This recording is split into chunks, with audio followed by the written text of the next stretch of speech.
How can we help society rethink the perceived connection between communication and intelligence?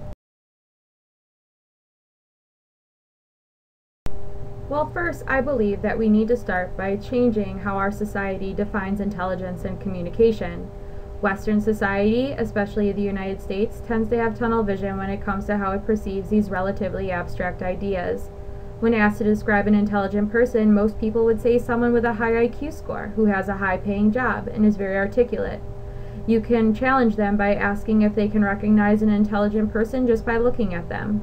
They would likely physically describe an intelligent person as being well-groomed and likely well-dressed in a suit. But does that mean that a person dressed in blue jeans, a flannel shirt, and cowboy boots is not intelligent? Of course not. But this proves that there is a lot more to communication than just the words that come out of one's mouth. Despite their possible inaccuracy, people can communicate things about themselves through clothing, posture, facial expressions, and gestures. This is why I believe some people who are thought of as eccentric are not considered intelligent, because they deviate from what is considered normal. People can also communicate their thoughts and feelings through written word, music, dance, and pictures. Cave paintings, which have been around for approximately 40,000 years, are suggested to be how early humans communicated with each other. Music is a way that people can express emotions. I know that my choices in music depend greatly on the mood that I'm in, and often mimic what I'm thinking and feeling. Dance can show a wide range of emotions from love and passion to sadness and despair.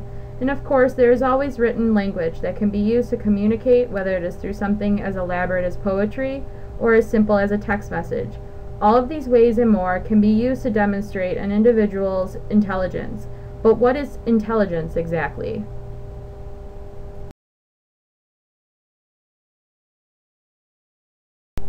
Much of society believes that scoring high on IQ tests is what makes you intelligent. However, society needs to change how it perceives intelligence because it really doesn't paint an accurate picture. A good place to start is with Albert Einstein, who developed the general theory of relativity and is considered the father of modern physics. He said the true sign of intelligence is not knowledge but imagination. Even someone who has been considered one of the smartest men in history believed that intelligence is more about creativity than awareness of facts and principles.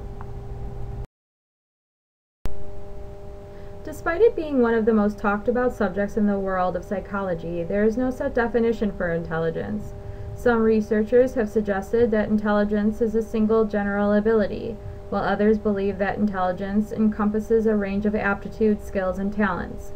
There have been many theories of intelligence over the last 100 years. Charles Spearman came up with the idea of general intelligence that can be measured and numerically expressed through mental aptitude tests. Louis L. Thurstone's theory pulled away slightly from this idea that intelligence was just a single general ability and suggested that it was better to consider it a range of primary mental abilities.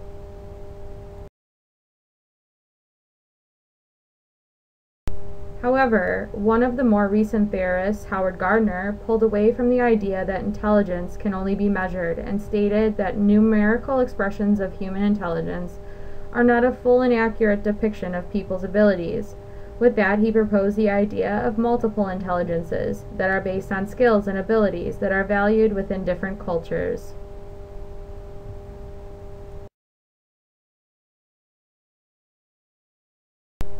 In reality, not everyone is meant to do everything, and each person has their own unique personality and talents that make them important.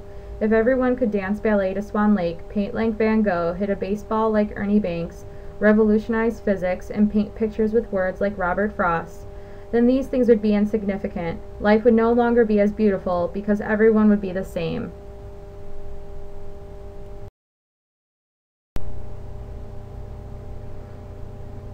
Not everyone is meant to be a commanding general of an army, or become president of the United States, or lead a nation to independence, or help millions of people and win the Nobel Peace Prize.